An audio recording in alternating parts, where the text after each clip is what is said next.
के अधिकार में उसकी आवश्यकताओं और इच्छाओं को पूर्ण करने का एवं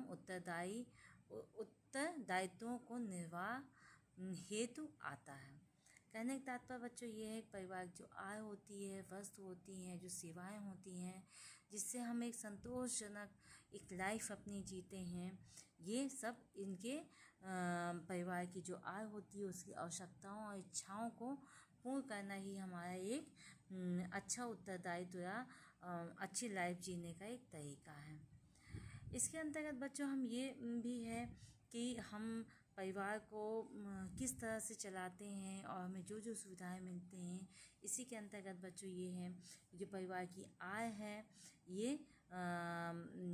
2 भागों में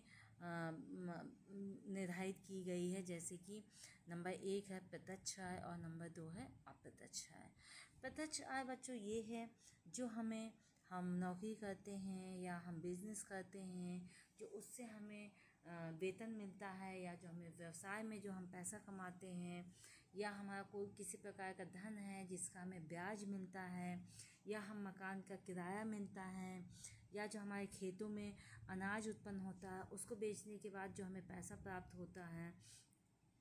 या किसी भी प्रकार से जो हमें एक कैश के रूप में या हमें चेक के रूप में एक जो हमें धन की प्राप्त होती है, वो हमारा प्रत्यक्ष आय होती है, और जिसमें से हम अपनी ज़रूरतों को पूरा करते हैं और अपने भविष्य के लिए भी हम अपनी कुछ बचत करते हैं, वो हमारी प्रत्यक्ष आय होती है। नंबर 2 है अप्रत्यक्ष आय। बच्चों अप्रत्यक्ष आय वो होती है जो हमें नगद ना मिल करके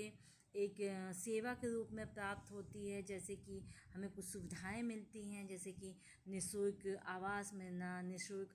नौकर मिलना, वाहन, ड्राइवर, बच्चों की निःशुल्क शिक्षा प्राप्त होना, व परिवार के सदस्यों के निःशुल्क स्वास्थ्य सेवाएं, जो अप्रत्यक्ष आय ही है, वो सुविधाएं हमें अप्रत्यक्ष आय इसलिए के रूप में प्राप्त होती हैं, जिसको हमें उस समय पे पेमेंट नहीं करना होता है, जो हमें कैश नहीं देना होता है, जिसका पेमेंट नहीं करना होता है, वो हमारी अप्रत्यक्ष आय होती है। जो कि हम जिस समय हमें ज़रूरत हुई उस समय हमने उसको पैसे दे करके हमें नहीं प्राप्त हुई, बल्कि वो हमें निःशुल्क प्राप्त होती है।